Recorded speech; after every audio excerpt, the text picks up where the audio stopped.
Olá a todos, como é que vocês estão?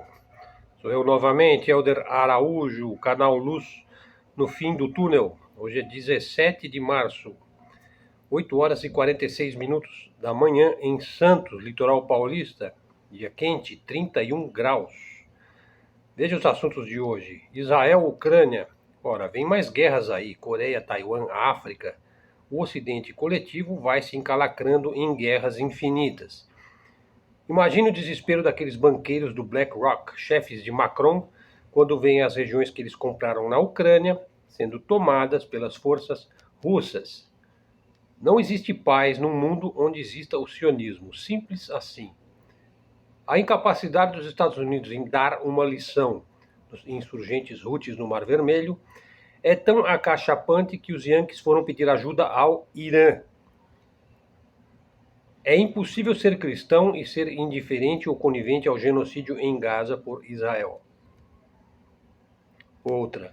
A Europa não consegue não promover guerras tremendas e se autodestruir. Uma borboleta me cantou no ouvido que na próxima guerra não conseguirá mais se reconstruir. E mais outra. Orgulhar-se de ser escravo dos Estados Unidos parece ser o destino manifesto da Argentina, digo, do Milei. E quantos aqui se orgulham de serem capachos da cultura judaico-cristã? Esta perfeita impossibilidade. Falar em Israel, o norte de Israel está sendo varrido pelo Hezbollah. Como é que vai ficar isso daí? O chinês está cozinhando o sapo, os Estados Unidos lenta e inexoravelmente. Em breve estará bem cozido e será comido ou descartado. Pessoal, então hoje os nossos assuntos, eu tive aqui uma pequena amostra aí de alguns assuntos que estão no meu blog. Mas vejam, vamos falar aí sobre essa questão aí das ONGs. Olha, o mal informado é o pior conselheiro. É preciso saber como funciona o internacionalismo atávico, entre aspas, do povo judeu, né? Expressão usada aí como um bode expiatório. Se não, veja, Israel nunca foi uma proteção para a Europa, nunca. Em nenhuma hipótese, né? Israel jamais foi cristão, muito pelo contrário, o anticristo faz parte aí da escatologia rabínica sionista. Veja só, vários líderes de Israel, Menachem Begin e outros, afirmaram que lançariam bombas atômicas contra as capitais europeias em caso de uma ameaça existencial a Israel. E assim submetem os europeus à sua vontade. Então, as ONGs, principalmente as ONGs de Israel, as ONGs sionistas israelenses ou controladas por sionistas, são as mais ativas na missão de traficar imigrantes ilegais para a Europa. As verdadeiras defesas da Europa, no sentido da imigração, sempre foram os regimes nacionalistas árabes. Por exemplo, a Líbia de Gaddafi, Muammar Gaddafi. Embora possa ser considerado como um autocrata, um tirano, ele continha a Líbia, ele mantinha o controle da Líbia. E a Líbia era um país relativamente estável. Ou pense no Iraque de Saddam Hussein, em que pese aí a questão do Saddam Hussein ser também um autocrata, um tirano, o fato é que você não tinha problemas de iraquianos saindo do Iraque a esmo em direção às cidades europeias. Agora, imagine quem é que esteve por trás da eliminação física desses líderes. Vai vendo como é que as coisas são e como é que nós temos o nosso cérebro frequentemente lavado por uma mídia falsa. Na verdade, a desestabilização do Oriente Médio por Israel e o seu proxy Yankee, sim, o lobby sionista é que domina os Estados Unidos. Então, digo, os Estados Unidos é um proxy Yankee de Israel. É que agitaram as águas do imigracionismo e do terrorismo, do próprio terrorismo, perpetrado aí, bancado e patrocinado pela CIA. Estou falando de ISIS, de Al-Qaeda e outros, né? Então, a questão da imigração ilegal para a Europa é promovida aí por banqueiros sionistas, por ONGs, né, pela eliminação de líderes árabes para causar o caos naqueles países e dar um incentivo, vamos dizer assim, à imigração caótica, né? Veja só, e na Rússia tivemos eleição, né? Enquanto que a Rússia e a Ucrânia estão em guerra, Putin, na verdade, a Rússia e a OTAN e o Ocidente coletivo estão em guerra. Então, a Ucrânia é simplesmente um proxy, né?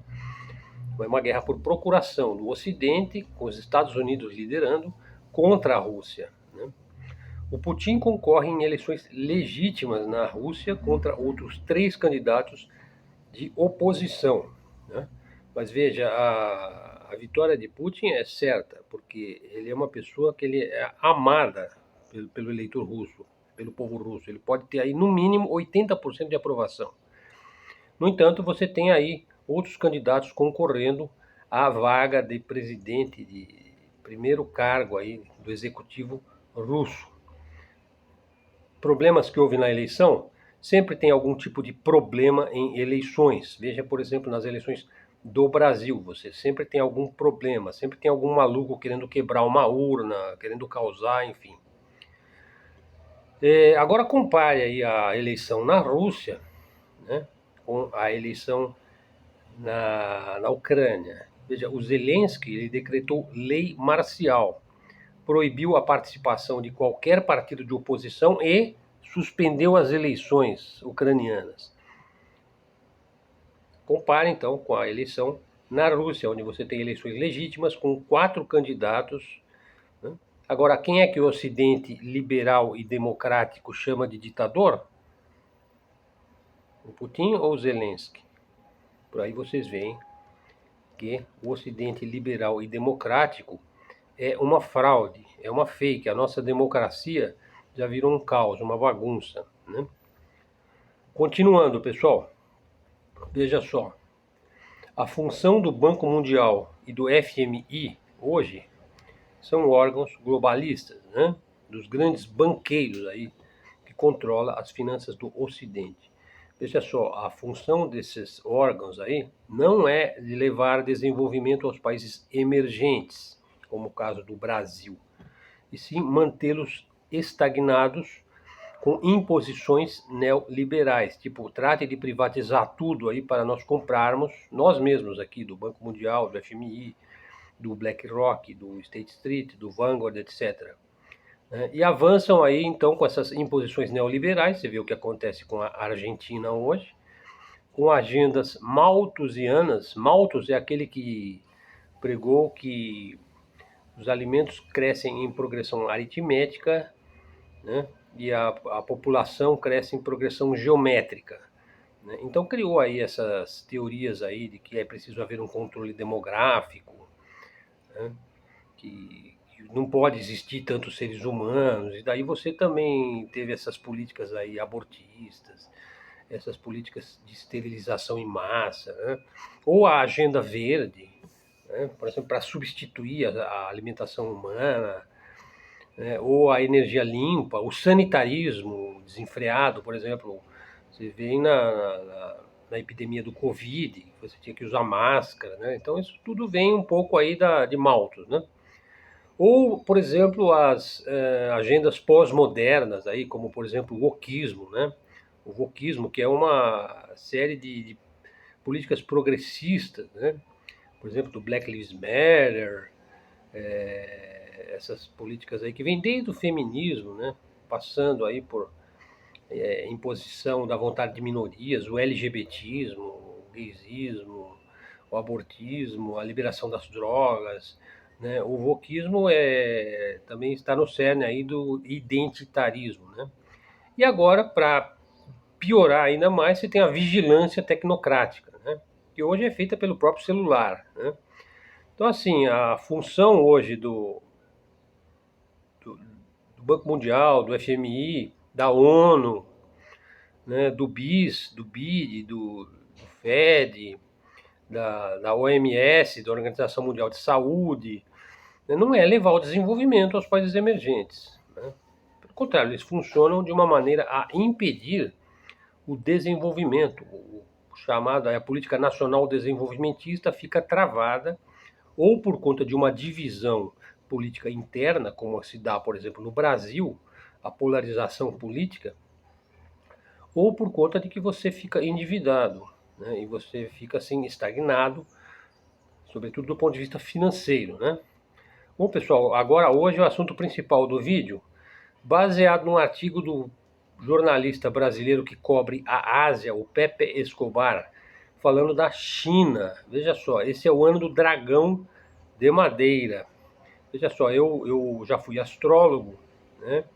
E embora nunca fui um astrólogo da astrologia chinesa, né? Eu fui um astrólogo, faço meus mapas, minhas análises astrológicas, principalmente chamada astrologia mundana, que é a astrologia dos países, né? Por exemplo, quando você vai calcular o mapa do Brasil, você deve escolher provavelmente o mapa da independência do Brasil, né? Naquele dia lá, no 7 de setembro de 1822, naquele local lá onde foi dado o grito do Ipiranga. Então você faz uma estimativa do horário e você usa aquele mapa como uma simbologia, um símbolo, né, da independência do Brasil. Então, assim, a astrologia mundana, ela faz mapa de países, de nações, de povos, né?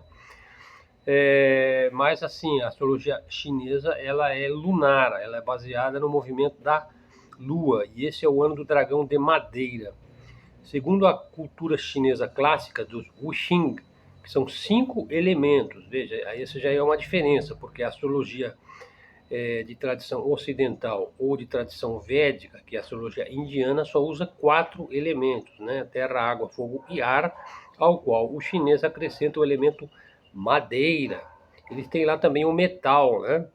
O dragão é um dos 12 signos do zodíaco chinês. E, aliás, o dragão é o símbolo, é o animal que simboliza a própria China, né? Ele é um símbolo de poder, nobreza e inteligência. O dragão, que muitos, não vou dizer conspiracionistas aí, mas tem muitas pessoas aí, mesmo no meio acadêmico e científico, que pressupõem a existência de dragões numa época aí pré-diluviana, né?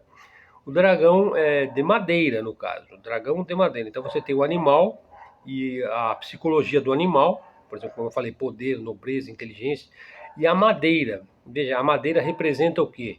Veja, ela é um elemento calcado em células, né? Que cresce, desenvolve. E, portanto, ela também simboliza a prosperidade, porque a madeira, por exemplo, pense no tronco de uma árvore, ele vai se consolidando lentamente, né? Lentamente. Então, dá a ideia de crescimento, de desenvolvimento e, portanto, de prosperidade. Portanto, é um ano auspicioso aí, porque é o ano do próprio dragão e de madeira. Essa definição aí é um resumo do que a China vai ser, ou vai, ao rumo que ela vai tomar em 2024, né? E houve lá na China a segunda sessão aí da 14ª Conferência Política da Comissão Nacional do Povo Chinês. A sigla disso daí é CCP-CPC, e que foi finalizada no último domingo em Pequim. A CCP-CPC,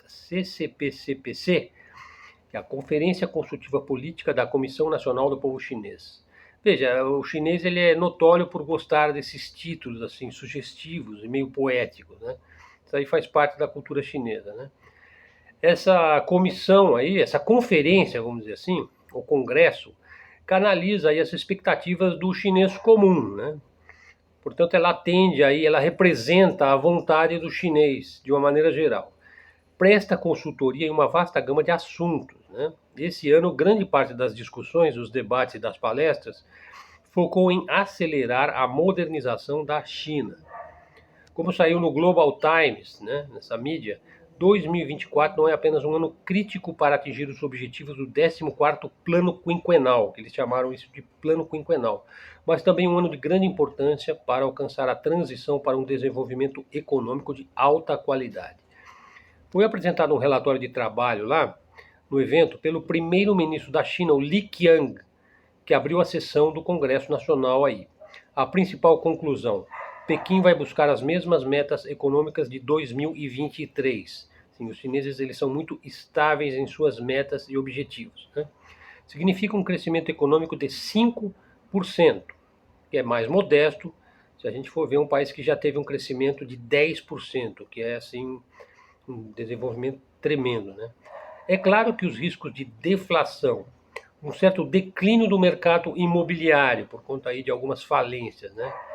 E certo, o empresariado, o autoempresariado está um pouco, vamos dizer, contido, né? Um pouco assim temeroso aí, né? Mas esses problemas não vão simplesmente desaparecer, né? Então, o Li Qiang, ele foi bastante realista. Ele ressaltou que Pequim tem plena consciência dos desafios que temos pela frente. Alcançar as metas para o presente ano não será fácil. E ainda acrescentou: o crescimento econômico global perdeu o ímpeto e os pontos críticos regionais continuam surgindo. Tudo isso tornou o ambiente externo da China mais complexo, grave e incerto. A estratégia de Pequim aí continua focada em uma política fiscal proativa e uma política monetária prudente. Resumindo, a música é a mesma, a melodia não vai mudar, né? Respostas aí mais aprofundadas com relação ao relatório, sobretudo na parte do orçamento, foi publicado aí pela comissão que controla aí o relatório publicado pelo Congresso aí, que eu citei. O foco vai recair em mudanças estruturais por meio de recursos para ciência, tecnologia, educação, defesa nacional e agricultura. Veja bem esses 5, pessoal: a ciência, tecnologia, educação, defesa nacional e agricultura. Presta atenção que isso daí também, para o Brasil, seria importantíssimo, né? Ou seja, focar nesses 5 itens aí, né? Ciência, desenvolvimento da ciência, pesquisa e desenvolvimento, né? Tecnologia, por exemplo, a criação de uma tecnologia nacional brasileira, imagine esse ponto. Educação, o Brasil precisa fazer urgentemente uma revolução na educação. Defesa nacional, que também está ligada à própria ciência e tecnologia, e a agricultura, que é o grande negócio do Brasil, né? Então, assim, a China não tem assim um exemplo a ser dado aí, que o Brasil, não que ele vai querer ser igual à China, não, o Brasil tem seus próprios problemas, mas a China, ela foca e faz, né? Até por ser um país relativamente unido, né, em torno de um ideal comum. Então a China aposta em investimentos estratégicos, que são esses 5 aí que eu falei, que é de uma importância chave aí para uma economia de alta qualidade, um desenvolvimento da população como um todo, né? Não adianta só a alta elite ganhar dinheiro, né? E a maioria da população continua estagnada, né? Na prática, Pequim vai investir muito pesado aí na modernização da indústria e no desenvolvimento de novas forças produtivas de qualidade, por exemplo, os novos veículos movidos a novas energias, biomanufaturas e voos espaciais comerciais. Olha só, pessoal. O ministro da Ciência, lá, o In Ejun, deixou bem claro: houve um aumento de 8% nos investimentos nacionais em pesquisa e desenvolvimento em 2023. Ele quer mais, ele quer gasto com pesquisa e desenvolvimento a 10%, alcançando um total de 370 bilhões de yuans de investimento no ano. O mantra por lá, o mantra é quando você repete uma coisa, repete, por exemplo, quando o cara reza o terço ou o rosário, ele repete aquela oração, repete até se transformar num mantra. O mantra do chinês lá é autossuficiência, em todas as frentes, né? Da fabricação de chips à inteligência artificial. Tudo tem que ser feito e fabricado na China pelos chineses. Veja só, isso é pragmatismo, né? Ele não vai comprar um jipinho pronto aí, como faz o Exército Brasileiro, porque é mais barato, né, comprar o jipinho pronto aí para o Exército. Não, ele vai produzir o jipinho aqui no Brasil mesmo, que saia mais caro. Isso é pragmatismo, né? Mesmo que requeira mais esforço, né? Isso é autossuficiência. Você não depender de estrangeiros ou de outros países para produzir aquilo de que você necessita.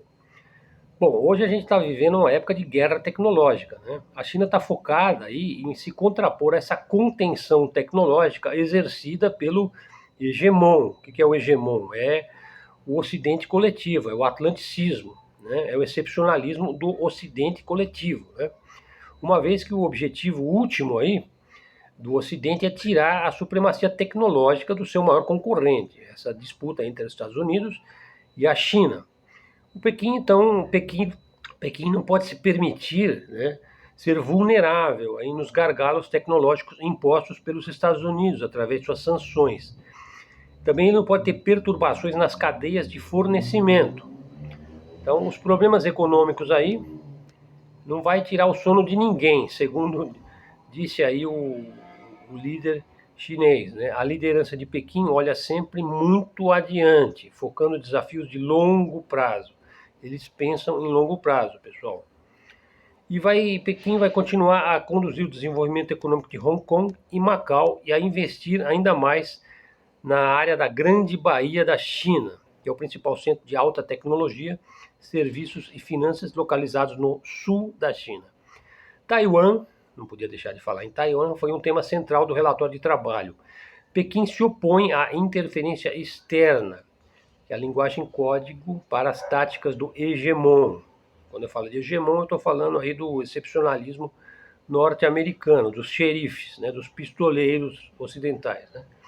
As coisas vão ficar mais complicadas em maio, quando William Lai Ching-te flerta com a independência. Ele vai se tornar presidente de Taiwan e ele parece bastante simpático, né, ao neoliberalismo americano. Então a coisa vai esquentar em Taiwan.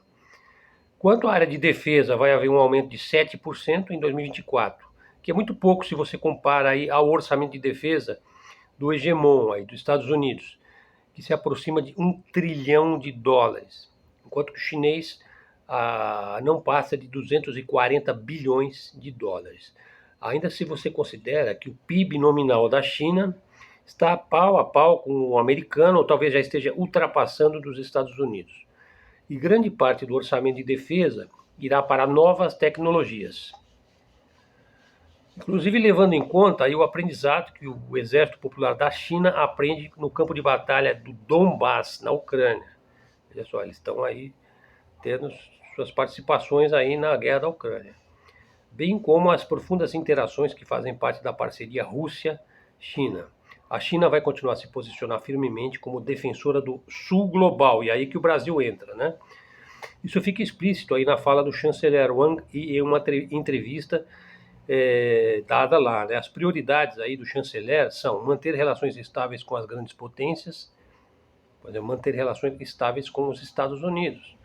A China nunca desejou, e ela não é um país belicoso que deseja resolver os seus problemas através da guerra, como se dá, por exemplo, com os Estados Unidos. Né? Dar as mãos a países vizinhos rumo ao progresso e trabalhar para a revitalização do Sul global. Ressaltou que Pequim defende um mundo multipolar, igualitário e ordeiro, e uma globalização econômica inclusiva.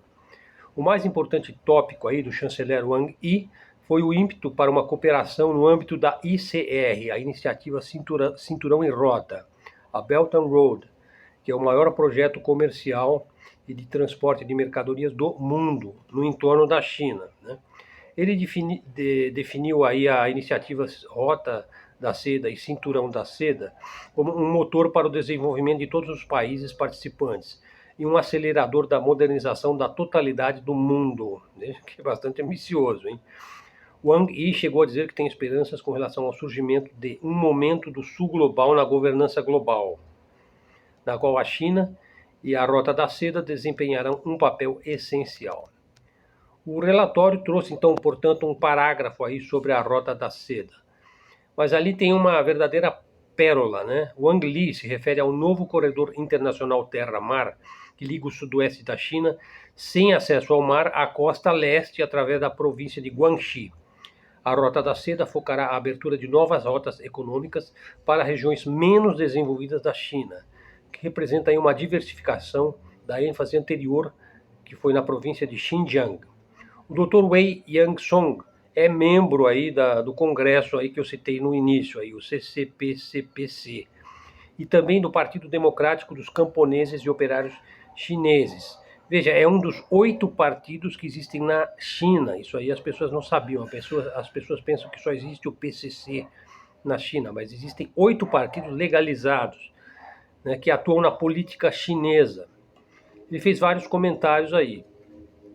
Também ressaltou que é necessário contar corretamente a história da China para evitar os conflitos, os incidentes e as narrativas propagadas pelo Ocidente. A principal conclusão que se teve ali é que a guerra de narrativas entre a China e o hegemon será impiedosa. Pequim confia em sua capacidade de oferecer estabilidade, investimentos, conectividade e boa diplomacia ao sul global. Então veja o que a China oferece e veja o que o Ocidente oferece, guerras eternas, né? Então façam aí tirem suas conclusões. Continuando aí para terminar, que o vídeo já está ficando longo, recentemente, para despeito aí dos ANCAPs e neocons, o presidente do Brasil aí, o Luiz Inácio, comparou o genocídio em Gaza com o genocídio nazista da Segunda Guerra Mundial. Ora, as sessões e palestras aí do evento, que eu estou citando aqui, mostram que Pequim tem plena consciência de que as táticas de contenção e desestabilização empregadas pelo hegemon continuam sendo os principais obstáculos à ascensão pacífica da China. Portanto, a China se coloca aí claramente, né, ao lado da resistência palestina e do direito da Palestina existir. Portanto, é mais um ponto, uma pulga aí na orelha dos Estados Unidos, né? E há o fator Trump. Né? A China vem aprendendo muito rápido as lições com a Rússia, né, sobre como resistir às sanções coletivas do Ocidente.